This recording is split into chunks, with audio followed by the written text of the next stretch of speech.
Unti-unti nang napagtatagpi-tagpi ng mga otoridad ang misteryo o di umano'y grand conspiracy sa likod ng mga nawawalang sabongero.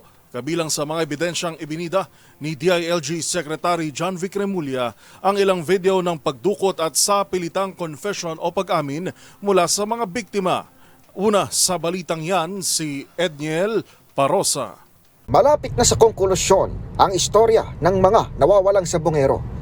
Yan ang paglalarawan ni Interior Secretary John Vic Remulla sa kaso matapos madiskubre ng PNP Forensic Group ang ilang buto ng tao sa mga sample na nakuha sa lawa ng Taal kung saan sinasabing itinapon at 34 na missing sabongeros. Sa panayam sa Campo Crame, sinabi ni Remulla na magtatagpi ito sa hawak nilang ebidensya gaya ng video ng pagdukot at forced confession sa mga biktima. Kung lalabas pa naman sa pagsisiyasat na kabilang sa mga nakuhang labi ay isa sa mga nawawalang sabongero, mapatutunayan ang tinawag ni Remulla na grand conspiracy. May video tayo ng abduction, may video tayo ng forced confession.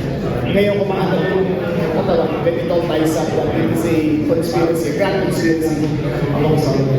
Hawak na rin umano ng Department of Justice sa pangunguna ng kapatid ni Secretary John Vic na si Secretary Boying ang listahan ng sinasabing Alpha Group members na isinumiti mismo na nagpakilalang whistleblower na si Julie Patidongan. Pero dadaan pa ito sa verification para masigurong makakasuhan ang mga inaakusahang may kinalaman sa pagligpit sa mga biktima.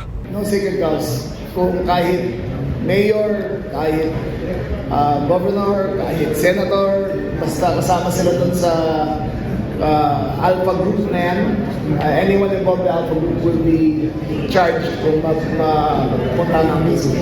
Una nang kinaladkad ni Patidongan bilang Alpha member, si retired Police Lieutenant General Jonel Estomo. Para sa MBC TV Network News, ito si Edniel Parosa na Laser H.